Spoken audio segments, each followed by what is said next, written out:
Muy buenas tardes. Hoy tengo un evento muy especial. Llevaba mucho tiempo queriendo hablar del maestro de Yeshua, o Jesús de Nazaret, conocido para ustedes, desde una perspectiva un poco mucho más amplia. Tengo la suerte de contar con grandes amigos que hoy están conmigo y quiero ver la perspectiva de Yeshua, Jesús de Nazaret, desde la perspectiva cristiana y judía con la Cábala. Os quiero presentar a mi amigo José Manuel Casado, él es pastor. Buenas tardes, José Manuel. Buenas tardes, Javier. Buenas tardes, Antonio, y a todos los que nos puedan escuchar. Bendiciones, un placer estar aquí contigo.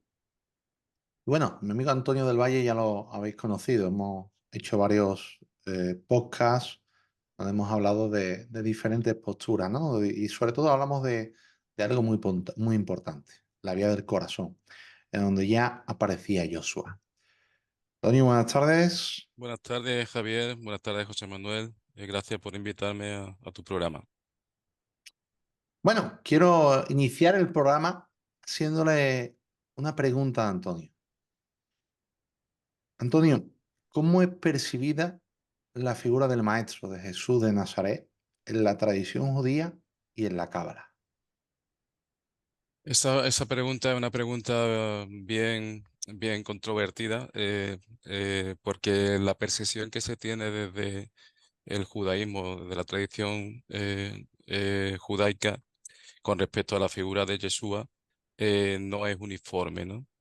Desde ámbitos más ortodoxos del judaísmo, se tiende a rechazar a la figura de Yeshua como el Mesías, ¿no?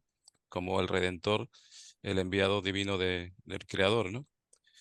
Pero hay otras partes del judaísmo, de grandes cabalistas, que reconocen que Yeshua ben Yosef, era un cabalista, un mecubalín, como lo llamamos, un, un alto conocedor de los secretos del cielo y del conocimiento esotérico de la Torá.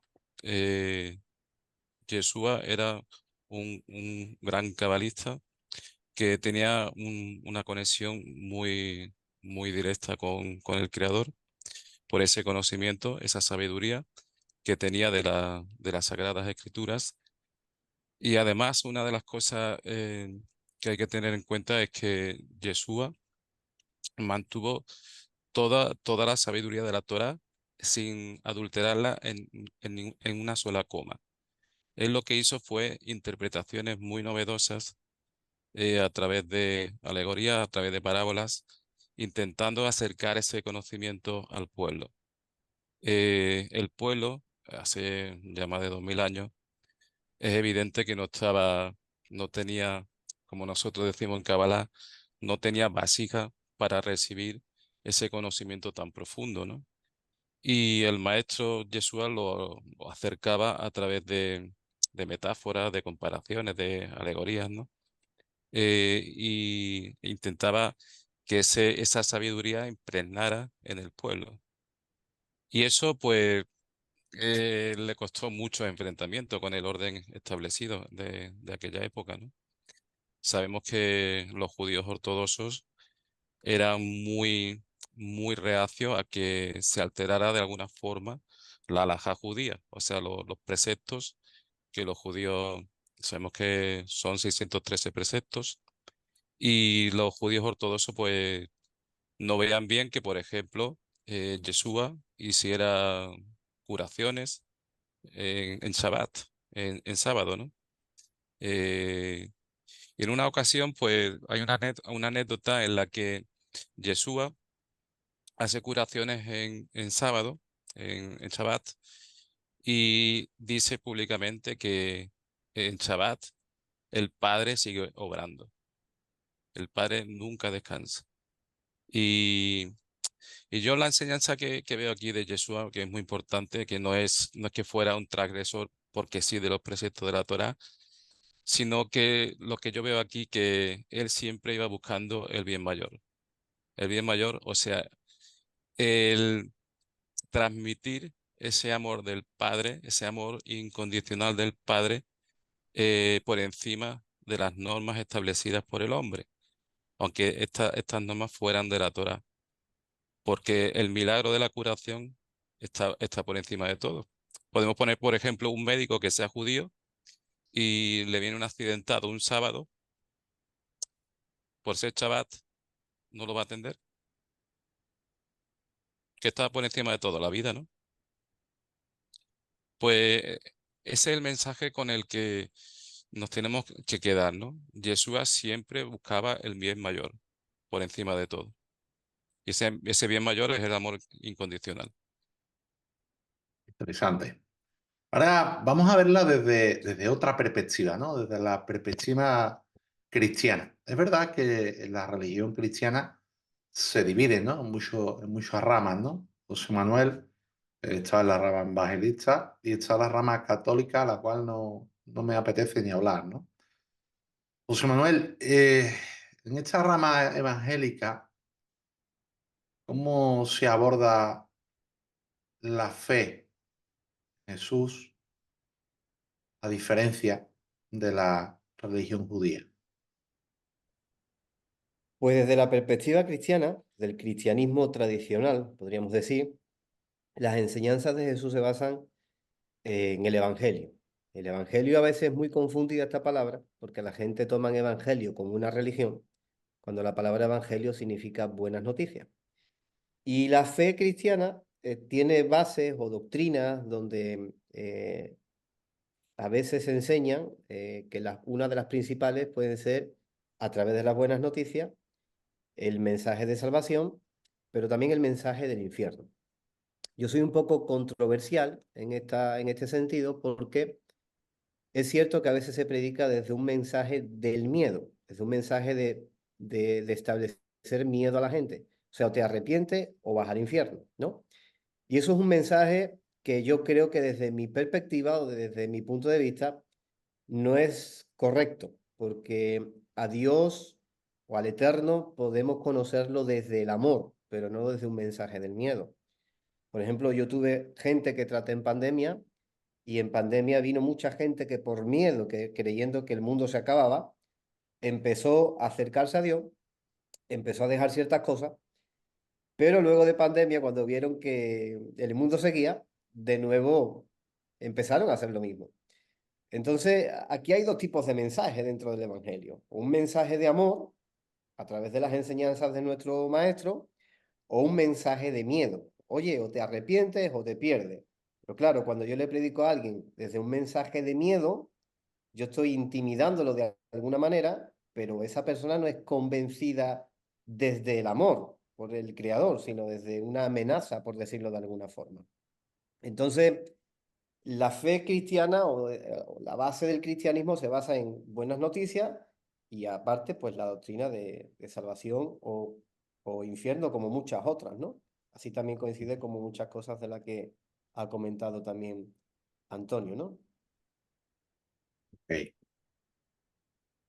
Muy bien. Yo creo que antes de lanzar esta entrevista, José Manuel me preguntó que cuál era la enseñanza que Jesús de Nazaret había dado y que era la más importante para mí, ¿no? Tras varios estudios por la figura de Jesús, desde un pensamiento un poco más liberal y desde un libro que ha cambiado un poco mi vida, como bien sabe Antonio, se llama La Vía del Corazón, que es un libro donde Joshua canalizó a Yayen, creo que era, ¿verdad? Correcto, Sí, ¿no? Jayen. Pues para mí, tanto ese libro como los libros de Caballo de Troya, la enseñanza más importante que me llevo de Jesús es que Él vino a este plano para enseñarnos que no hay muerte, sino que hay vida después de la muerte. Ujú. ¿Qué opinas, Antonio? Pues estoy totalmente convencido de lo que acabas de decir. Además, esa enseñanza de que la muerte es simplemente el fin de un ciclo y el inicio de otro, tiene que ver con el con el conocimiento Sot, o sea, con el conocimiento secreto de la Cábala, porque la creación es un ciclo infinito de principio y fin. Y la muerte simplemente es eso. Y, y a través también de un curso de milagro, a través de la vía del corazón, a través de la Cábala, podemos ser conscientes de que el pensamiento divino es un pensamiento circular, no es un pensamiento lineal como así nos ha hecho creer la serpiente o el adversario o el ego. Es lo mismo todo. Eh, Nuestra alma es inmortal por, por deseo del Creador. Y, y esa fue para mí uno de los mensajes más potentes de Yeshua, ¿no? El descubrir voluntariamente que la muerte no existe. Y eso es un acto de máximo, acto máximo de libre albedrío. Mm. Es curioso como la comunidad judía, y no sé si la comunidad cristiana, el libro de Curso de Milagros lo rechazan. No sé, José Manuel, en la comunidad cristiana, si se habla de ese libro o no se habla. Pues hay muchos libros que se hablan y otros que se prohíben de que se hable, prácticamente. Y este es Eh, uno de los prohibidos. yo no lo he escuchado particularmente, yo no he escuchado que hayan prohibido este libro en las congregaciones, pero sí tengo por oída, por título no te podría decir ahora libros, pero sí tengo por oída de muchos libros que se prohíben leer. Mm, Y hay otros que van acompañados a la Biblia. Normalmente la tradición, el cristianismo tradicional se basa solo en Biblia. Ahí le puedes acompañar algún libro de la oración, sobre la fe, sobre todo, pero un poquito lo que se salga ya del contexto de lo que es Biblia, como que hay un poquito de rechazo a abrir la mente, ¿no? A estudiar ese contexto. Entonces, hay de todo. Curioso porque para mí, personalmente, como pensador, considero que todo lo que hay detrás de la religión cristiana y todo lo que hay detrás de la religión judía, para mí es una gran mentira. Es una gran mentira porque los judíos, de hecho, Jesús de Nazaret se enfrentó a muchos de ellos y de hecho Jesús de Nazaret no vino a este plano a formar ninguna iglesia. Para mí, personalmente, es una gran mentira. Y digo que es una gran mentira porque hay herramientas como la vía del corazón o un curso de milagros en donde Joshua te enseña a eliminar el gran problema del ser humano, que es el ego. Ese ego del cual me gustaría que Antonio hablara y que después, pues, entre vosotros os hicierais una serie de preguntas, porque para mí es muy interesante en estos momentos como observador ver dos tipos de vistas completamente diferentes, ¿no? Aunque no te creas que son tan diferentes, querido espectador, porque estos dos señores piensan más cercano a lo que yo pienso. De manera sí que me gustaría que ellos interactuaran un poco. ¿Qué piensas, Antonio, de un curso de milagros? Pues un curso de milagros es un curso de entrenamiento mental en el que el ego se ve atrapado a sí mismo por su deseo de mayor intelecto y en ese deseo de mayor intelecto tu verdadero yo se hace consciente de que hay dos voces en tu mente. Una estridente, una que en la que estamos escuchando la mayor parte del tiempo, que con la que solemos identificarnos, que es la voz del ego. Y de vez en cuando, cuando esa voz se serena, hay una suave voz que, que es la voz que habla en nombre de Dios, que es la voz del Espíritu Santo. Eh, en la medida que tú haces libro de texto, eso te va a permitir llegar a un cambio, a transformar tu forma de pensar y sobre todo realizar los ejercicios diarios es lo que te va a cambiar la conducta, que es lo que realmente importa. Darte cuenta de que esa voz no eres tú, es simplemente un adversario, eh, podríamos llamar el Satán o el ego, que está continuamente intentando usurpar la identidad de Dios. Y en la medida que tú lo observas y te das cuenta de que es un farsante, pues entonces empieza a aumentar el volumen de la voz que habla en nombre de Dios, el Espíritu Santo. Y eso es un trabajo continuo de demolición, de observación. Esa voz no es real. En la medida que tú te aferras en destruirla, la haces más fuerte. Por eso de lo que se trata es de transformar, no de destruir. Es una energía mal posicionada y la energía mal posicionada hay que transmutarla. Y eso para mí es la verdadera transformación. El ego, eh, en su posición negativa, manifiesta el deseo de recibir egoísta, deseo de recibir para mí mismo. El ego es una energía necesaria, lo que pasa es que está mal entendida, es una distorsión de la energía primordial. Y esa energía debe ser transformada en una energía que manifieste un deseo para compartir. Eso es para mí un ego transformado, un ego positivo. Interesante. Bueno, os dejo en libertad como observador, porque, querido espectador, lo mismo te llevas una sorpresa. Si vas a esperar que un judío y un cristiano se peleen por controversia, te estás equivocando. Lo mismo, estos dos señores al hablar tienen muchas más cosas en común. Y lo mismo, queridos cristianos y queridos judíos, aprendéis el gran mensaje de Jesús de Nazaret, el amor, el gran mensaje de la Torá. Ujú. Así es. Bueno, todo vuestro, señores.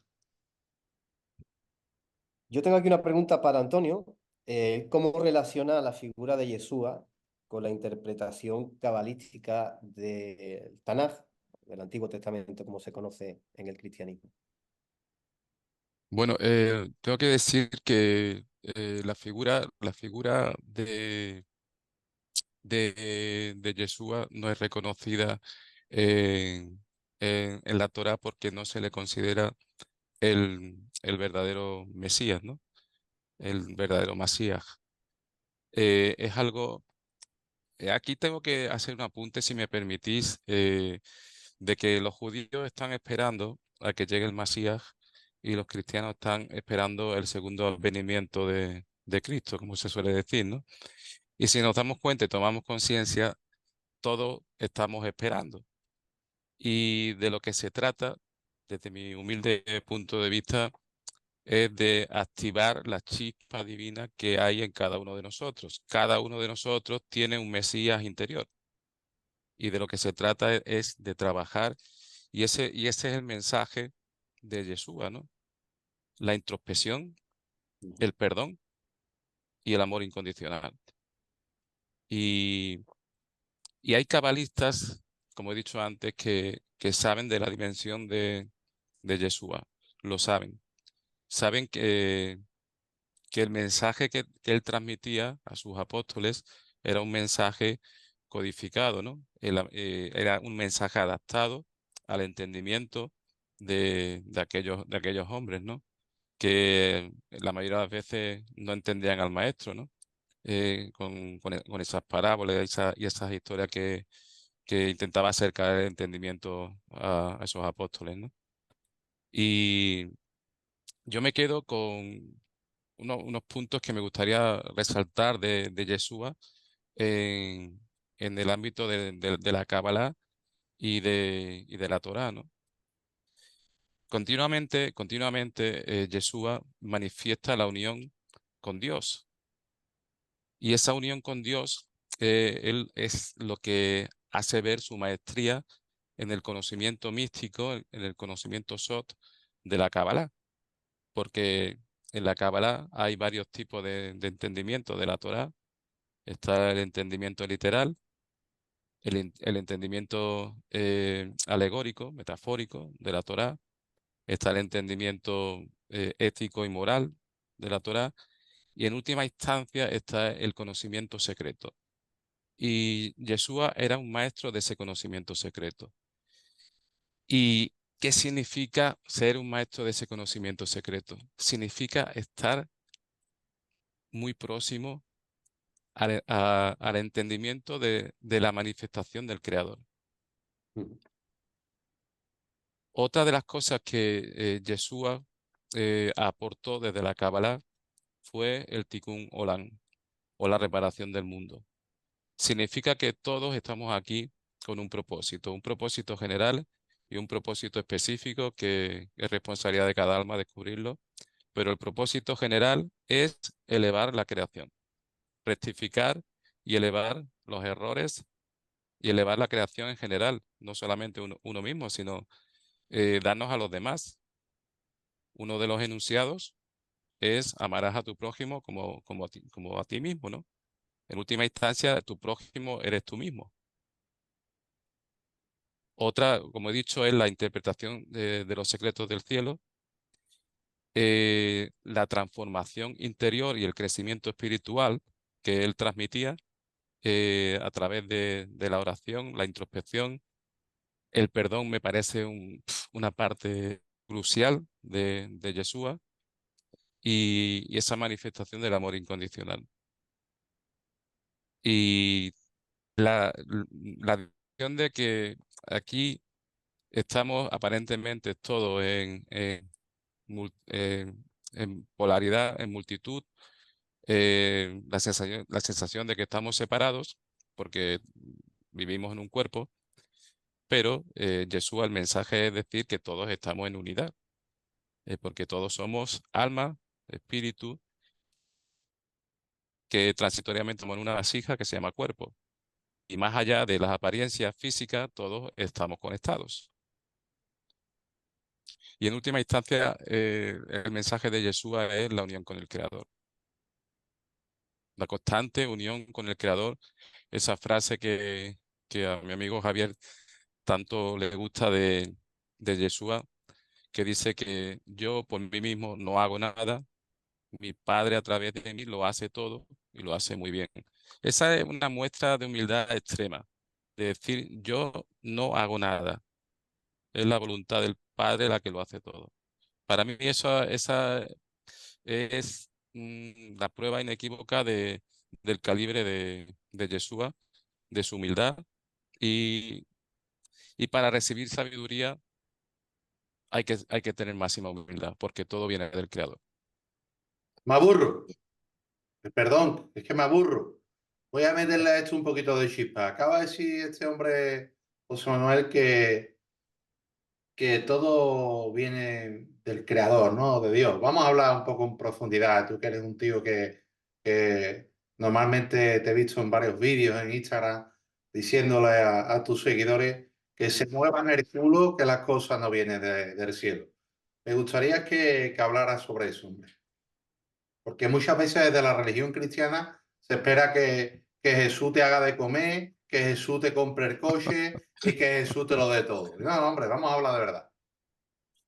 Bueno, ese es un gran problema dentro de la religión. Dentro de la religión, si hablamos de fe, hay un texto que es el que muchos conocemos, es pues la fe, la certeza de lo que se espera, la convicción de lo que no se ve.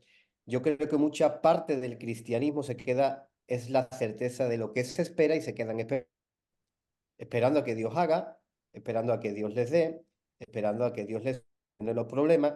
Y así, en el cristianismo convencional o tradicional, esperamos a que nos rescate sin alinearnos a lo que acaba de decir Antonio, al tikkun olam, a la reparación del mundo. O sea, que yo tengo, de alguna manera, que aportar a este mundo para poder entre todos ser un ejad, ser uno, y que así podamos elevar nuestro nivel de conciencia y vendrá un Mesías, vendrá un Mashiach, pero el Mesías que todos tenemos dentro estará alineado en un mismo pensar y en un mismo sentir. Entonces el cristianismo piensa, y yo aquí, que me considero, bueno, me considero, yo soy algo raro, como decía Javier, yo empecé en el cristianismo, pero mi nivel de conciencia va por otro lado, ¿no? Entonces, la certeza de lo que se espera, la convicción de lo que no se ve. La palabra también nos enseña que la fe sin obra es muerta. O sea, y la palabra no se contradice.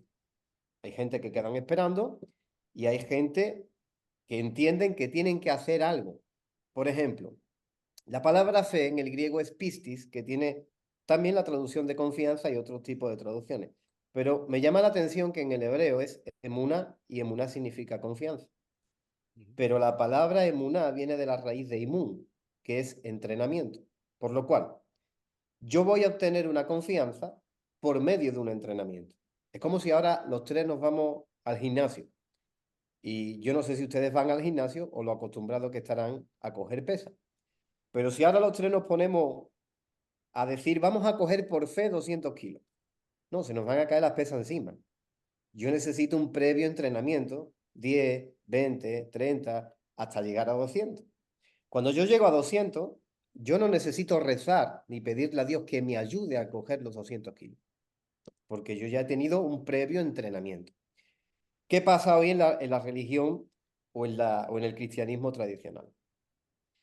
Que yo no me desarrollo, yo no me hago responsable de mis actos y ahora pido a Dios que me salve y pido a Dios que me rescate de ese problema que me he metido o de esa circunstancia donde yo estoy, ¿no? Entonces, todos pasamos por circunstancias y todos pasamos por problemas y todos pasamos por desafíos. Pero Dios está esperando a que nosotros hagamos para Él también hacer algo a nuestro favor. Por ejemplo, a mí me llama mucho la atención el texto cuando Dios le dice a Abraham, sal de tu tierra y tu parentela. Y eso se lo dice en presente, sal. Pero luego dice que yo te bendeciré, te multiplicaré, te haré grande. Se lo está diciendo en futuro. O sea, Dios no le está diciendo, te voy a hacer grande cuando tú salgas. No, le está diciendo, sal de tu tierra y tu parentela. ¿A dónde? No sé, vamos por fe. Abraham empieza a caminar, que ya en el camino te diré dónde tienes que ir. Abraham dio ese primer paso, empezó a caminar por fe. En el camino empezó a recibir instrucciones, revelaciones, dirección de parte del Eterno.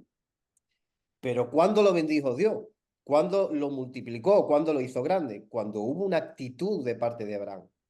Cuando él, por su propia decisión, dijo, no, me voy a mover. Entonces, hoy día hay una lucha en el cristianismo, en la religión y muchas otras religiones, donde esperamos que Dios venga a solucionarnos sin nosotros hacer nada, ¿no? Entonces yo le digo mucho a mi gente, no, hay que hacer, hay que moverse, tú quieres el otro día yo le hablaba, ¿cuántos quieren ser bendecidos? ¿Cuántos quieren tener un negocio? Yo, ¿ya te preparaste en cultura financiera? ¿Cuántos cursos fuiste? ¿Qué estás haciendo? ¿Qué no estás haciendo? ¿Tú qué quieres hacer? Yo peluquero. ¿Te apuntaste ya al curso de peluquero? ¿Estás esperando que Dios te baje y te dé la maquinilla, las tijeras y te dé el don para que ya directamente empiece? Entonces, ese sentido, ese adormecimiento espiritual que creemos que Dios nos va a solucionar todo sin nosotros hacer, pues nos vamos a quedar esperando un Mesías otros 2000 años, que no va a venir otro Mesías hasta que la humanidad esté concienciada en qué hacer para luego ver. Vamos a hablar ahora de los señores de los billetes, los judíos. ¿Verdad, Antonio?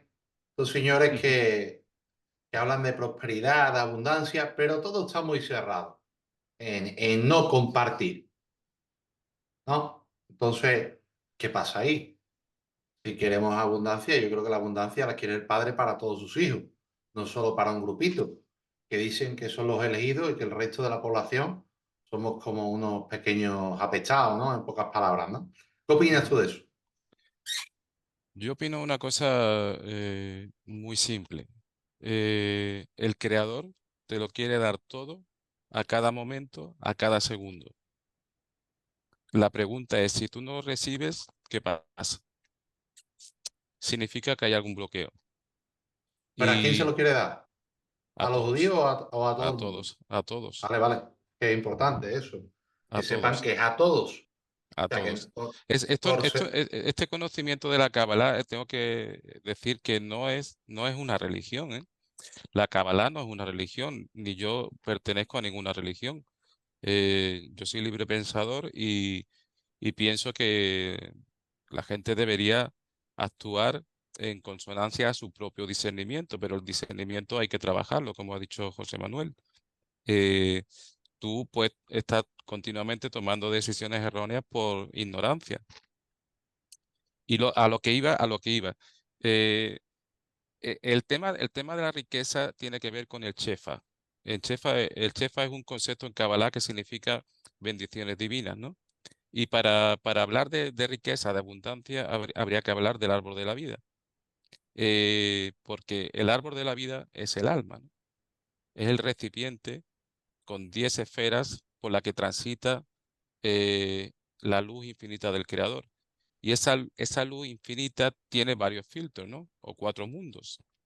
Porque si realmente esa luz infinita nos llegara directamente, simplemente nos aniquilaría. O sea que va bajando por el mundo de Asilut, va bajando al mundo de Beria, mundo de Yezirat y mundo de Asia, que es el mundo físico. Pues la abundancia, para que llegue, el árbol de la vida había que entenderlo como un sistema de tuberías. Cuando esas tuberías están bloqueadas, la bendición no llega. Y cada uno de nosotros tiene una serie de bloqueos en ese árbol de la vida, que es nuestra alma. Encontrar ese bloqueo es la causa de que podamos encontrar la solución para que nos llegue esa abundancia, ese éxito y ese dinero. Porque la abundancia es una forma de dinero también.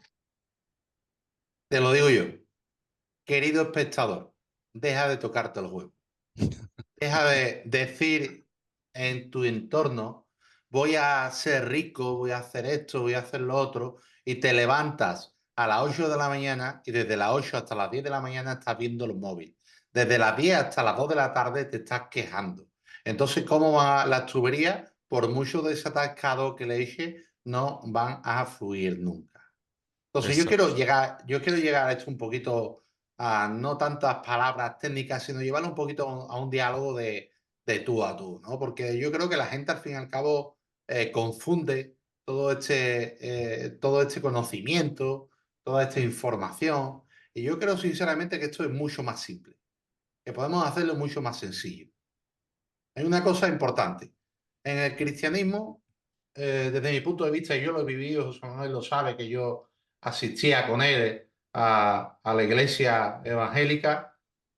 Para mí hay mucha mentira. Mucha persona que se tira de rodillas, mucha persona que grita a Dios y después cuando sale de la iglesia, su vida es una puta basura, es un delincuente, es un mangante o está engañando a su mujer. ¿Mentira o es verdad? José, Es la puñetera verdad. En la religión judía he vivido en círculos judíos, a los cuales respeto a uno y a otro, en los que cuando están en su congregación son los más rectos del mundo y después son los que más les roban por detrás a los demás. Entonces, claro, es normal que hay un señor hace 2000 años que le pegara una patada a todo lo que veía allí y dijera, este no es el mensaje de mi padre, desde mi punto de vista. ¿Cómo se consigue que una persona cambie o que una persona llegue más al creador desde mi punto de vista? Pues estos dos señores han hablado anteriormente de tres cosas más muy importantes. Primero, la fe, que ha hablado José Manuel, ¿no? Segundo, el perdón. Y entre los dos han puesto otra cosa importante, el ego.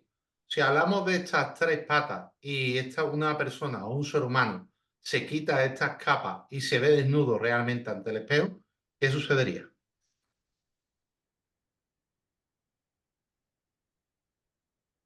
¿qué sucedería?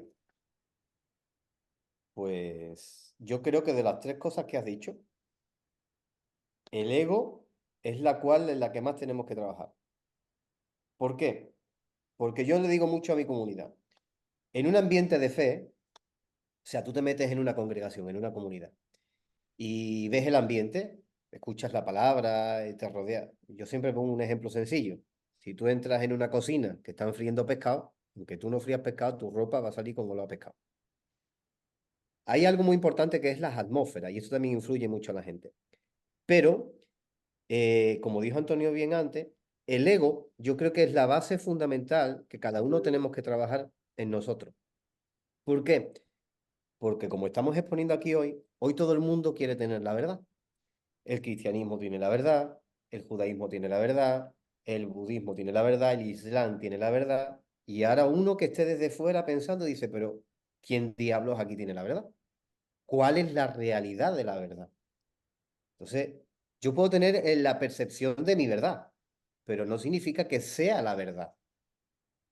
Por ejemplo, Jesús en un momento dado dijo, por camino de gentiles ni entréis, ni vayáis ni los saludéis. Pero luego en Marcos, si no recuerdo mal, a sus discípulos va y le dice, vayan y prediquen este evangelio a todo el mundo. ¿Qué pasó ahí? ¿Cuál era la verdad en ese momento? No, había una elevación de conciencia y unos parámetros donde para un momento determinado se necesitaba ciertas cosas. Pero yo creo que la humanidad, hoy día tenemos que trabajar mucho el ego.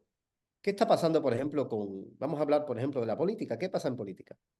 En política hay un egocentrismo que todo el mundo quiere el poder y todo el mundo quiere la silla. Y eso baja hacia abajo, eso baja a las comunidades, a las religiones, a las instituciones, a las empresas. Aquí lo que hay que matar es el ego. ¿Por qué? Porque yo me junto contigo, hablamos dos palabras de fe, o nos vamos a una comunidad, o leemos un poco, y sí, podemos interpretar, la fe viene por el oír las escrituras. Pero después de escuchar la fe estoy matando el ego. Y todos llevamos un pequeño egoísta dentro de nosotros, todos tenemos algún margen de ego que tenemos que trabajar en él.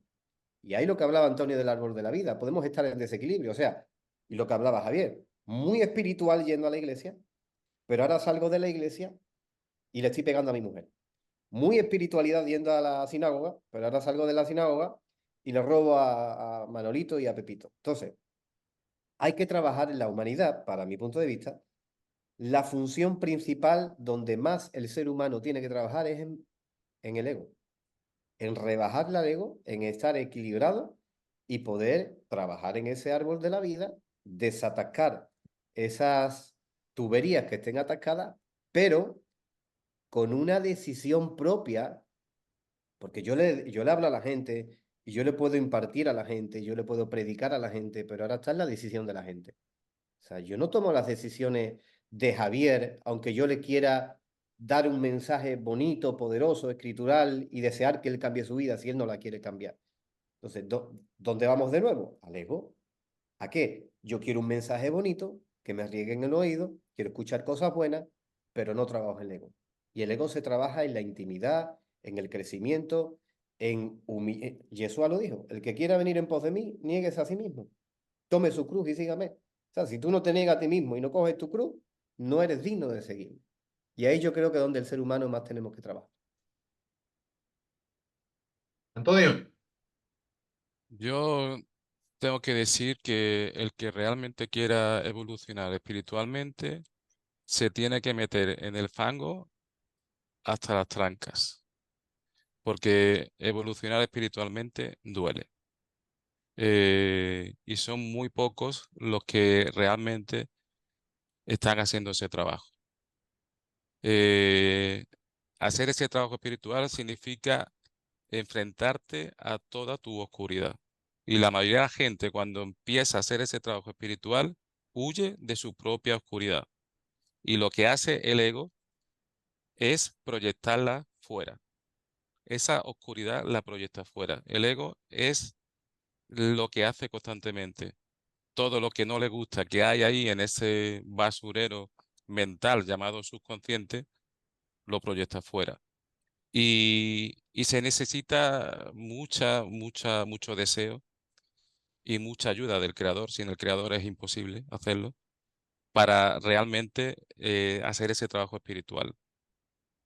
Y, y lo que hace la mayoría de la gente es maquillaje, ego espiritual, se quedan en el intelecto y precisamente el mensaje que nos dio Yeshua es menos intelecto y más sentir. O sea, al creador tú no lo puedes entender, lo tienes que sentir. Y sientes al creador cuando tú atraviesas tu propia capa de oscuridad. Nadie lo va a hacer por ti. Nadie lo va a hacer por ti. Ningún gurú, ningún líder, nadie, ningún rabino, nadie lo va a hacer por ti. Y por eso cada uno debe conocer sus propias causas. El que te ve por fuera conoce la puntita del iceberg. ¿Quieres saber lo que hay en el iceberg? Tienes que ser tú el que te sumerja ahí dentro. Y para eso se necesita, como tú has dicho, muchos huevos. Esas luchas internas tienen mucho más valor que derrotar a todos los ejércitos, tío. El verdadero guerrero es un guerrero interno, el que se atreve a atravesar y luchar contra su propia oscuridad. Y te das cuenta que detrás de todas esas capas de oscuridad, allí está el creador, tío. ¿Por qué? Porque esto es un juego de una complicación extrema. Esto es un juego, es el juego de la existencia, tío. Y el juego de la existencia se acaba cuando tú encuentras a Dios dentro de ti. Por eso son tan pocos los que lo consiguen. Porque la mayoría de la gente desiste. Mm. Vamos a hablar de otro tema interesante, ¿no? El éxito, los billetitos. ¿Qué nos gustaría a todos tener un Porsche en la puerta? Pues quizás eso es ego. Quizás eso de hacernos las fotitos con esa llamado tablero de visión, donde tengamos ahí una fotito con un Mercedes o con un coche detrás y te dice, no, visualícelo, perdone, pero hay una capa dentro de usted que le está diciendo a usted, usted no es merecedor de eso. Y eso sucede, ¿verdad, José Manuel? Totalmente. Algunos espectadores se podrán preguntar, conforme a lo que estamos hablando, ¿pero es malo tener un Porsche, un Mercedes? No, por supuesto que no. De Yo hecho, lo yo tengo. he hecho fotos delante de Mercedes, de Porsche, de Ferrari, de barco, pero porque me encantan los coches, me encantan los barcos y porque me gusta. Pero evidentemente sé que no me va a caer del cielo. No me va a caer del cielo. Yo tengo, si quiero un Ferrari o quiero un Porsche, yo tengo que honradamente proyectarme hacia donde tengo que enfocarme y trabajar para poder conseguirlo, ¿verdad? Entonces, no es mala, la riqueza no es mala. Lo que es malo es anhelar las riquezas, tú no hacer nada por conseguirlas o intentar quitárselas a otro por medio de otras cosas deshonestas y afanarte. Pero para nada la riqueza es mala. Es bueno en la vida proyectarse, es bueno en la vida avanzar. La palabra dice, quiero que prosperéis en todas las cosas como prospera vuestra alma. En el cristianismo hay otra controversia grandísima, que es la prosperidad. La gente piensa que la prosperidad solamente es la economía. No, Y no, no, totalmente de acuerdo. Estoy diciendo algo y además te voy a ser muy claro. Los señores curas, los de la batita blanca, dicen que Jesús es pobre y que los pobres son los que van al cielo. Los de la batita blanca, que no son los médicos, que son los curas. claro, ellos vendieron las indulgencias para poder recibir la salvación por medio de los pecados, pagaban cantidades grandes de dinero y de ahí que viene una mentalidad de ser pobre y ser humilde. Pero para nada, ¿no? Si te vas a yo creo que Antonio lo podrá saber mejor que yo incluso, pero si te vas a la tradición judía de nada tiene que ver la pobreza con lo que están hablando el catolicismo, por ejemplo, sobre Yeshua. Para mí Yeshua no era pobre, al contrario. Yo me pregunto, Yeshua tenía tesorero, que era Judas. Y en aquel tiempo, ¿quién tenía tesorero? No, Yo yo no sé creo que por qué. era Mateo, ¿no? Su tesorero, ¿no? No, no, Judas, el que metía la mano en la bolsa. Ah, no, hombre, yo me creía que el que llevaba los billetes ahí era Mateo, el recaudador de impuestos, que por Pero cierto era sí, rico, ¿eh? pero el que llevaba la bolsa era Judas, ¿no? Me refiero, el que llevaba Sí, digamos, el sí, sí, administrador, no sé, correcto, no sé. correcto. Pero hay un tema ahí tan amplio que, pero vamos otra vez a lo mismo. Aquí podemos entrar en diferentes ramas del ego, de las apariencias. Quizás yo no me eche una foto delante de un Mercedes porque me guste, pero hay otra gente que se lo echan por apariencia, por aparentar. Total. Luego no tienen nada, luego no tienen... Te acuerdas de un colombiano que te presenté, no? Sí, Toda apariencia.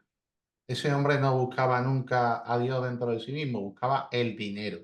Y lo digo a voz populi porque Y a mí no se me cae la cara de vergüenza de decir que durante muchos años de mi vida yo he buscado dinero y he tenido dinero y tengo dinero y tendré más dinero todavía, así lo declaro todavía. ¿Pero por qué? Porque me siento merecedor. ¿Y por qué me siento merecedor? Porque sé que el dinero que recibo lo recibo porque doy un gran servicio y me esfuerzo cada día en que mis clientes tengan un gran servicio. Y me esfuerzo cada día en trabajar duro para ser el mejor en lo que hago, en todo lo que toco. Entonces yo creo que la mentalidad que tienen muchas personas, sobre todo en la religión cristiana y la batalla que tienes tú sobre todo con la etnia gitana, ¿no? Que lo sé de primera mano, en donde tú le dices que se muevan los huevos y que es hora de trabajar duro, y que es hora de esforzarse, y que es hora de actualizarse, y que es hora de estudiar, y que es hora de aplicar. Lo que no se puede echar a una persona es mirando al cielo o contando mentiras, trarará, ¿verdad, Antonio? Porque te ha pasado con un judío que contaba mentiras, trarará. Ujú. A mí me gustaría aportar aquí, en Kabbalah se dice que es un pecado ser pobre. ¿Por qué es un pecado ser pobre? Si eres pobre, ¿a quién vas a ayudarte? Así es, totalmente. De lo que se trata es de solicitar las máximas bendiciones con el propósito al que hemos venido aquí, que es elevar la creación. Mm. Construir, construir puentes. Esto me recuerda un ejemplo que tenemos todos, ¿no? Con nuestras parejas, ¿no? O en nuestras relaciones, ¿no? Eh, ¿Qué pasa cuando nos enfocamos en lo que no nos gusta de nuestra pareja o de una relación? ¿Qué pasa? Cada vez nuestra percepción es más distorsionada y al final podemos terminar odiando a esa persona. O también nos podemos enfocar en todo lo bueno que tiene esa persona. Y estamos hablando de la misma persona. Todo tiene que ver la intención que ponemos en las cosas. Así es. Construir o destruir. Una persona evolucionada siempre se va a enfocar en construir. Una persona que no sea ignorante, pues va a empezar a tener envidia, celos a otras personas y cuando una persona cree que no puede tener lo que otro tiene, empieza a envidiarla. Incluso podría llegar a asesinarla. Fijaros lo que es una percepción distorsionada del ego en su deseo de recibir para sí mismo. Y de lo que nos tenemos que dar cuenta de que estamos hablando del infinito, del creador, el Ein Sof. Y cuando uno tiene mínimamente conciencia de que existe un creador que es infinito, que te lo quiere dar todo y que tú puedes tener acceso a eso si tú estás dispuesto a hacer el trabajo interior, a que no le tendrías envidia ni celo a nadie. Totalmente. Pues el tema es un problema de ignorancia, tío. Mm. ¿Cómo le voy a tener yo envidia a Javier si sé que está haciendo su función, que es contabilidad divina y que es perfecto? Si veo en Javier que tiene capacidades y dones que superan los míos en alguna faceta, pues lo que voy a hacer, tomarlo como referencia. Así es. No odiarlo, ni tenerle celo, ni envidia. Sí, precisamente el creador se encarga de establecer las relaciones que tú necesitas para que tú eleves aquella parte que tienes más débil o más oscura.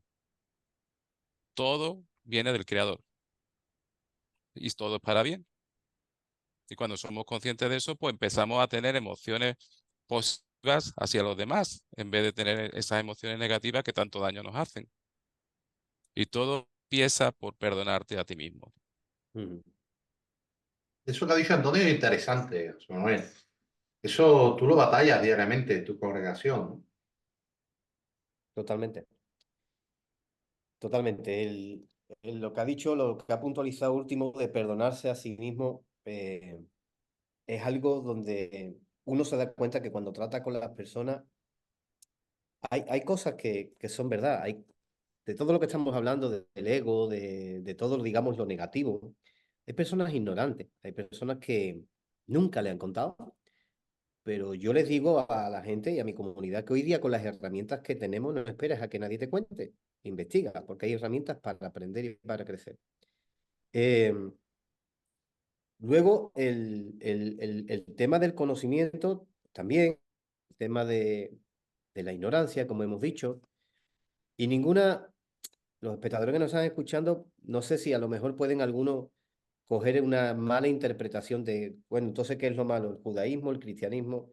Desde mi punto de vista no estoy hablando de que nada sea malo. Todos tenemos procesos donde vamos pasando por un lugar y por otro, y de todo aprendemos. Hacer introspección, como decía Antonio, mirar hacia adentro, y todo obra para bien, todo viene del creador. Entonces, ¿cuál es mi función? Buscar, crecer, aprender.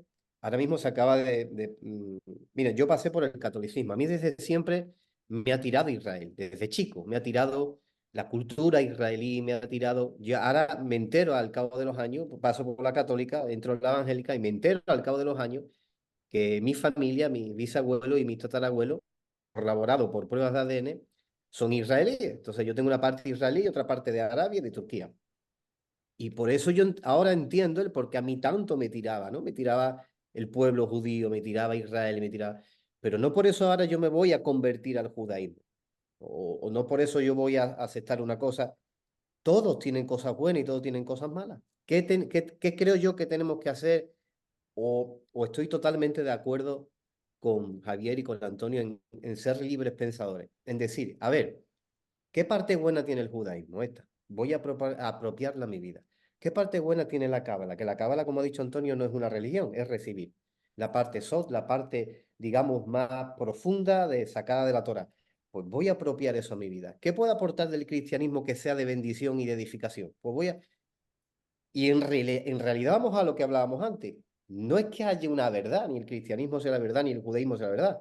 Es que de yo puedo aprender, es que de mis hijos yo puedo aprender, es que yo puedo aprender, es que un profeta tuvo que escuchar a un burro, porque el profeta era más burro que el burro.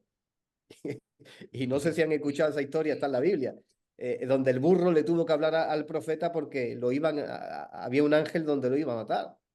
Entonces, la conciencia, la elevación de conciencia en el ser humano está en tener una mente abierta, en decir, estoy aquí para vivir una experiencia en esta tierra, para vivir, para crecer, para aprender. Yo voy a apropiar lo que pueda. Ahora, no puedo cerrarme en decir, no, esto no es. Como yo el otro día escuchaba a un pastor o profeta, yo no sé lo que decía, que estaba mandando con nombres y apellidos al infierno a la gente. Pero digo, bueno, ¿y este hombre es Dios? Para mandar al infierno a la gente, está tomando el lugar de Dios. Aquí hemos perdido ya la cordura del sentido de la vida, ¿no? Entonces, la cuestión de lo que yo creo es que todos podemos aprender de todo. Podemos tomar del judaísmo, del cristianismo, de esto, y apropiarlo a la espiritualidad, al diseño de mi vida, porque cada alma tiene un camino. Yo tengo que encontrar el mío. Mi camino no es el de Javier ni el de Antonio, pero sí lo que ha dicho Antonio es que somos gente donde nos apoyamos, donde nos conectamos y donde podemos ser de bendición unos a otros. Aquí no estamos para quién tiene la verdad, para pelearnos entre religiones. Aquí estamos para edificarnos, para unirnos y para poder aprender los unos de los otros. Esa es la función de lo que yo intento hacer entender a mi comunidad. Si me permitís, me gustaría hacer un apunte a esto que ha dicho José Manuel. Hay uno de los más grandes cabalistas que es Abraham Abulafia, no sé si lo conocéis, que llegó a decir que la paz mundial llegará cuando nos demos cuenta que el mensaje del Islam, del judaísmo y del cristianismo es el mismo. Uh -huh. O sea, todo es una distorsión en la percepción que tenemos de todo. Así es. Y, y fíjate qué curioso que los judíos representan el cerebro, el cristianismo es el corazón y el islamismo es el hígado. Y la meditación cabalística lo une todo, cerebro, corazón e hígado. O sea que queramos o no, estamos conectados y el problema está en la percepción. Y precisamente esa elevación de conciencia que viene es lo que va a cambiar esa percepción.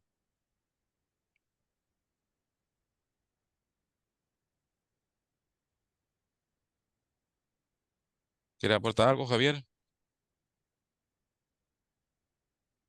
final, quiero un poquito de más chicha, ¿no? Porque para el personal, a mí La chicha. la- las palabritas y los tecnicismos están bien cuando tengo que trabajar y cuando tengo que aplicar algo internamente, pero al final intento explicárselo a las personas lo más fácil posible y lo más sencillo. Porque yo puedo escuchar una charla de un hombre que me gusta mucho el hombre como habla y lo que imparte, que es el maestro Gorlan, por ejemplo, en la Cábala, ¿no? Me puedo llevar escuchando al hombre una hora, pero cuando termino digo, ¿y ahora qué? Pero hay gente que se quedan con una frasecita del hombre y la repiten como un mono y no entienden la frasecita que el hombre ha estado diciendo, o de dónde quiere decir o lo que quiere hacer. Y yo creo que al final, todo esto de las religiones y toda esta cuestión, para mí, y lo ha definido antes José Manuel, esto es una gilipollez. Porque aquí todos somos iguales y tenemos que, en este plano, experimentar para vivir la vida que hemos elegido desde arriba hacia abajo. Es decir, antes de llegar a este mundo hemos firmado un contrato en el cual hemos decidido vivir una vida y tenemos que experimentarla. Y nosotros tenemos el libre albedrío para cambiar esas líneas de tiempo y experimentar en abundancia, en felicidad, en relaciones de pareja, en muchísimas cuestiones. Yo creo que en la misma Biblia, Torá o como lo queráis llamar, para mí hay, aparte del personaje de Jesús de Nazaret, hay dos personajes brutales, en donde el otro día subí una historia, por ejemplo, a mi Instagram, en donde subí un libro de Proverbios de Salomón, que ambos sabéis que soy un amante de Salomón, y es una de las historias en las que podemos hablar. Y claro, buscan la sabiduría de las personas en los gurús que salen por internet y te cobran 2, 3, 4, lo que quieran, pero no la buscan en los proverbios de Salomón, que si te paras un poquito a mirar, a reflexionar y a aplicar, hay muchísimas cosas que te pueden cambiar tu negocio, tu vida y tu forma de pensar. Pero claro, Salomón era el hombre más sabio del mundo. Pero ¿por qué lo perdió todo Salomón? Bueno, no lo perdió porque Dios fue misericordioso con él y se lo dejó hasta el final. Pero ¿me puedes decir, Antonio, por qué lo perdió todo? Tiene que ver con el principio masculino y el principio femenino. Dímelo en español, si eres tan amable. Por exceso, tío. Efectivamente. O sea, se envició en el sexo. Y la energía del sexo es tan potente, y voy a hablar de una manera un poco vulgar, que cuando a un hombre le pica, pues solamente piensa en eso. Y hay libros antiguos que hoy en día mucha gente lee, como el de Piense y hágase rico, en donde habla de la transmutación sexual. ¿Y eso de dónde viene ese libro? Pues ese libro de Piense y hágase rico viene de una, digamos, no lo sé ni cómo llamarlo, pero de los masones, en donde tienen esa información y Napoleón Hill le traslada esa información a un masón. Y cuando entendemos que transmutar la energía sexual, en la cábala viene también el transmutar la energía sexual, ¿verdad, Antonio? Pues el Ujú. ser humano empieza a tener una transformación brutal. Pero fíjense ustedes, señores, vámonos un poquito más hacia atrás. Vamos a dejar a Salomón, que el hombre le gustaban mucho las mujeres y se volvió loco, lo perdió todo. Toda la sabiduría la dejó a un lado porque aquello era insoportable lo que le picaba. Y nos vamos a otro hombre, a un hombre que está en la Biblia que se llama José. José, un hombre que sus hermanos lo venden a los esclavos de Egipto. Un hombre que tiene una prueba sexual muy dura, porque cuando lo coge un sirviente, la mujer de ese hombre se quiere acostar con él. Y el hombre la vio y diría, Dios mío, qué buena está esta mujer, me voy a volver loco, voy a formar aquí un lío, pero dijo que no. Dijo que no porque era fiel a Dios. Es decir, sabía que no era el camino correcto y controló esa energía. Y fue a la cárcel durante muchísimos años. Y en la cárcel se convirtió en el tío más importante de la cárcel. De hecho, esa cárcel es la que más dinero tenía. Pero como tenía la habilidad de interpretar sueños y él confiaba en Dios y no paraba de estudiar, no paraba de progresar y tenía la fe de salir de ahí, un día el faraón tuvo un sueño y le dijeron, aquí hay un señor en la cárcel que interpreta los sueños. Y el faraón confió en él y lo hizo su mano derecha. Y le dijo claramente, 7 años de riqueza, 7 años de pobreza. Y cuando lo hizo su mano derecha, hay otros en este mundo que se le van la olla, que se podrían comprar coche, casa, mega fotitos para el Instagram, que hoy está muy de moda. Pues no, este hombre lo que hizo es aprovisionar y trabajaba con la humildad y seguía teniendo a Dios por encima de todas las cosas. Y llegó su oportunidad, que en su sueño lo vio y se lo dijo a sus hermanos y a sus hermanos, por ego, tú me vas a mí, tú te vas a poner a mí delante mía, que tú eres el más mierda de todos nuestros hermanos. Y lo tiraron a un pozo y lo vendieron al hombre. Y llegó ese sueño a hacerse realidad, en donde los hermanos, que ya pasaban pobreza, y su padre Jacob, Israel, los mandó a verlo, pues le dijo, venimos a por comida, porque no tenemos comida y necesitamos hambre. Y no lo reconocieron al hombre. Y el hombre, a vez de coger y encerrarlo, que es lo que haría otra persona con ego, decía, ¿qué es lo que me han hecho a mí? Estos hijos de la grandísima, lo que me han hecho a mí. Pues el hombre no, los perdonó, los perdonó. Y este hombre, su gran sueño era traerse a su padre a su lado. Y fue fiel al faraón, y fue fiel a su Dios, y fue fiel a su padre. No había ego, Dios estaba por encima de todo y perdonó. Yo creo que con esta historia resume los 3 puntos que hemos hablado.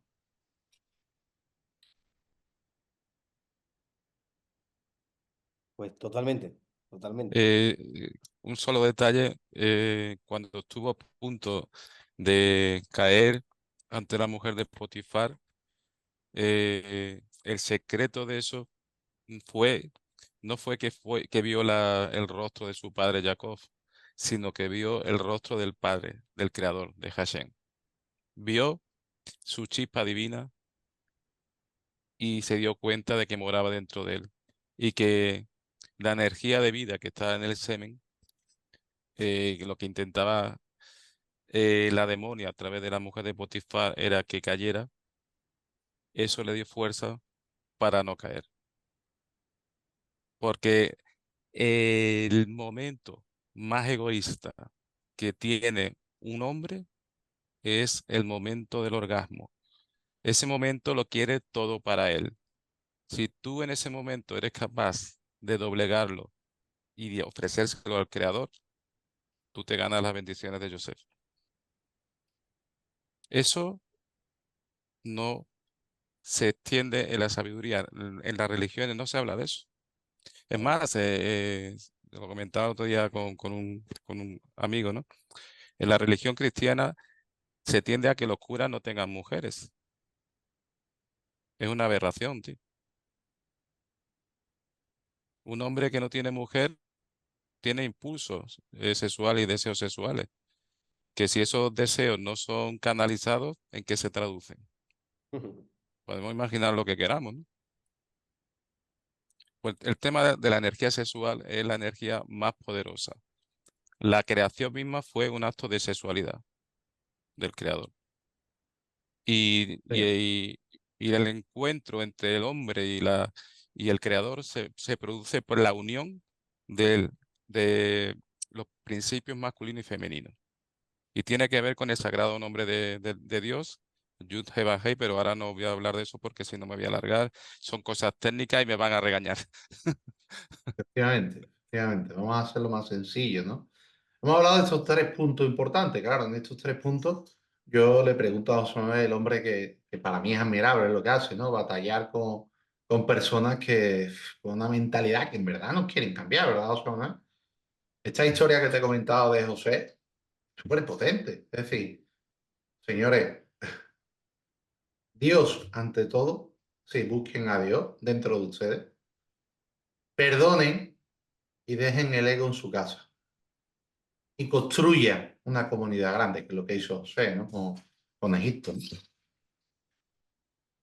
Y aparte yo creo que José tenía claro lo que quería. Y hoy en día hay mucho déficit en que la gente tenga claro lo que quiere. Hoy en Totalmente día de la gente acuerdo. no sabe lo que quiere. Y yo se lo pregunto mucho a los jóvenes, ¿qué quieres hacer? No sé, quiero ser TikToker, quiero ser YouTuber, no, no hay nada, no hay una pasión por algo. No digo que todo el mundo no la tenga, pero la gente hoy día, y yo lo pregunto en mi comunidad, ¿qué quieres hacer de tu vida? O sea, cada año ahora llega fin de año y vamos a declarar un 24 extraordinario. No, el año no cambia, tienes que cambiar tú. El año cambia en número, pero como tú no cambies, el 24, el 25 y el 30 y hasta que aquí estés en la Tierra, vamos a seguir igual si no tomamos la decisión de cambiar.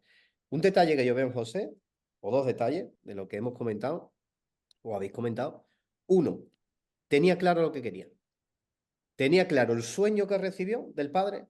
Tenía claro que él en un momento dado lo iba a haber hecho realidad y materializado.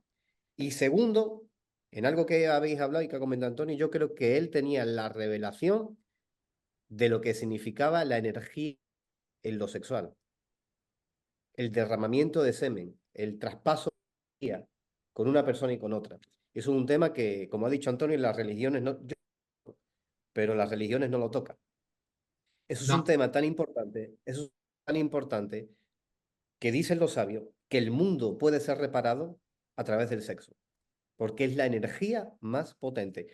Y hay mucha gente que está pobre, y aquí voy a soltar algo y no sé cómo algunos se lo van a tomar, hay mucha gente que está pobre por el derramamiento de semilla, por no derramarla en un recipiente correcto en la unidad con Dios. Entonces, de aquí en adelante se puede hablar de pobreza, se puede hablar de ego, se puede hablar de desequilibrio a través de la energía sexual. Y yo creo que José tenía esa revelación. José tenía la revelación de que no podía mezclarse, como lo hizo Salomón, que ante el hombre ya se, imagínate 1000 mujeres, 1000 concubinas, imagínate mil mujeres y 1000 suegras. Yo no sé cómo lo haría ese hombre. Pues José no, José tuvo la revelación, creo yo, de poder discernir eso y tener claro dónde iba.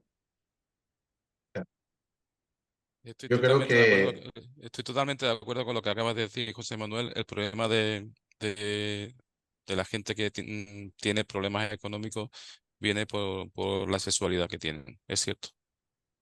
mm, Luego hay de todo, ¿no? Luego hay gente que, bueno, todos somos probados y yo he sido muy probado en la economía y porque pasamos por procesos también para aprender, pero hay un contexto detrás que es eso, hay un contexto detrás que la energía sexual activa o desactiva, depende de cómo la utilices.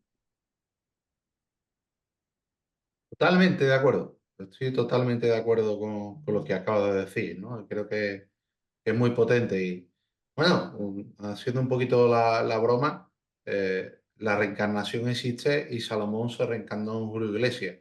De hecho, fíjate, Julio Iglesias, el hombre, la de mujeres que lleva, ¿no? Eh, pero lleva razón, porque no tomamos conciencia. Estamos ahora hablando de conceptos más generales, más claros, ¿no? Estamos hablando del ego, del perdón, y estás hablando de una cosa muy importante, el semen. Si tú te acuestas con 1000 mujeres, pues imagínate, hombre. O si las muchachas de hoy en día se acuestan con 1000 hombres, pues imagínate las energías, porque nosotros todos somos energía, las energías que vamos a compartir, ¿no? O hablando mal y pronto, si tú te llevas todos los días, como un amigo de Antonio, haciéndote más paja con mono, pues entonces imagínate ese hombre, la energía suya, ¿cómo la va a tener? Entonces José efectivamente sabía eso y por eso no hizo lo que hizo con esa señora, porque era consciente y tenía esa sabiduría. ¿Y quién le dio esa sabiduría? Su padre, Jacob. Explica qué es Jacob en el árbol de la vida, Antonio. Sin palabras técnicas, de forma Sí, sencilla y humana. pues hay que entender que José eh, le corresponde una sefira del árbol de la vida que es Yesod. Y Yesod es el único conducto que hay hasta Malhut, que es la tierra. Y si ese conducto está bloqueado por el tema sexual, no te llegan bendiciones, pero no te llegan bendiciones de ninguna esfera. El mayor bloqueo que tiene la humanidad es en Yesod, en la sexualidad. Por eso lo que ha dicho José Manuel de que la redención va a venir de alguna forma por un cambio de conciencia, la sexualidad es cierto. Y Yesod representa la luna y Jacob representa el sol, la conciencia. La conciencia puede controlar la imaginación. Eso significa se le reveló su padre. La conciencia dominó la imaginación. Daros cuenta que el tema sexual, las fuerzas del mal, utilizan mucho la imaginación. Si tú esa imaginación la tienes enfocada en fantasías sexuales, ¿qué te va a pasar, tío? Al final, ¿qué vas a querer? Manifestarlas. Pero si tú esa imaginación la tienes enfocada en cosas constructivas, en secretos del cielo, estudio, meditación y otras cosas más creativas, le estás quitando poder a las fuerzas del mal. El problema es que la gente llega ya un momento en que tiene tanta inclinación al mal que si no es una intervención divina, no pueden salir de ahí. Si no hay intervención divina, no puedes salir de ahí.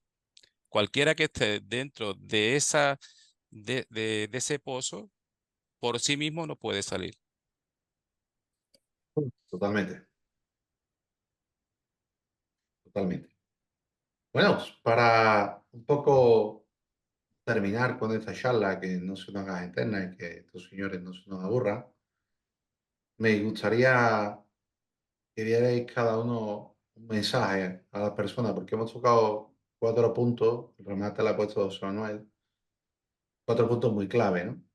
Entonces, hemos dejado ya claro que esto no va de religiones, esto va de buscar al Padre, al Creador, esto va de no solo buscar al Padre, sino de tener un deseo de hacer algo en esta vida. Y ese deseo te viene del Creador, y cuando lo descubres, te alineas con aquello que llaman hoy en día propósito, ikigai, o todo ese tipo de cuestiones. Que ese propósito se te desvela cuando estás meditando dentro de ti, porque ahí es donde está el reino de los cielos, dentro de ti. Y bueno, me gustaría que ustedes dierais vuestro mensaje de despedida, agradeceros personalmente vuestra presencia aquí hoy en día y os dejo el cierre del programa para vosotros. Empezad quien queráis. Muchísimas gracias. Gracias a ti, Javier. Sí, Javier. Antonio. Pues el mensaje que yo quiero transmitir es un mensaje claro y directo, sin ningún tipo de tecnicismo. Es que el problema que tiene la humanidad básicamente es un problema de autoestima y de falta de confianza en sí mismo. Ujú. Y esa falta de confianza en sí mismo, la raíz es de conocer que dentro de él mora una chispa divina, mora una chispa que es del Creador.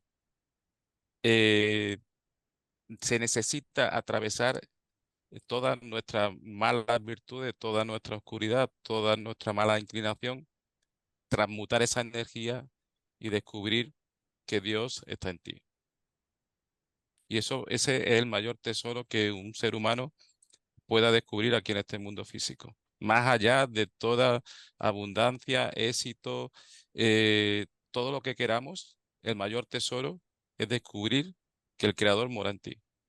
Pero no intelectualmente, no porque otro lo haya leído en el libro, no porque alguien te lo haya dicho, sino porque tú lo hayas experimentado. Y esa es tu verdad. Y esa verdad te hará libre y nadie te la podrá quitar. Así es, totalmente de acuerdo con lo que dice Antonio y todos somos chispas divinas, todos tenemos divinidad dentro de nosotros y a través de nuestro camino de vida, camino de alma, es ir descubriendo a qué fuimos diseñados, llamados en esta tierra. Y tampoco hay que complicarse tanto la vida, esperar que venga un gurú o esperar que venga... Todos podemos aprender de todos y todos podemos elevar nuestro nivel de conciencia, pero estoy en una cosa muy de acuerdo con Antonio, que es que hay mucha baja autoestima, mucha falta de confianza en las personas. Y un texto que dijo Jesús, y lo resumió en los mandamientos, es: ama a tu prójimo como a ti mismo. ¿Por qué no se puede amar hoy en día al prójimo? Porque hay gente que no se ama. Entonces necesitamos vernos hacia nosotros mismos, amarnos hacia nosotros mismos. No hablamos aquí de ser egocéntricos ni nada de eso, sino amarnos, valorarnos, cuidarnos. Si yo no me amo a mí como dijo Jesús, ¿cómo un ciego puede guiar a otro ciego? Y dijo Ante Antonio, si no estamos bendecidos, prosperados, ¿cómo yo puedo ayudar a la gente? No. Debo de amarme, cuidarme, valorarme, para yo luego poder ir y amar también a mi prójimo, ¿no? Entonces, yo creo que todo se basa desde el amor. Y si aprendemos la humanidad en amarnos a nosotros mismos, vamos a poder verlo todo de otra manera diferente. Así que esto era lo que quería contar. Bendiciones. Muy bien. Muchas gracias. Muchísimas gracias a los dos y gracias a ustedes. Y espero que esta charla os haya gustado. Muchas gracias.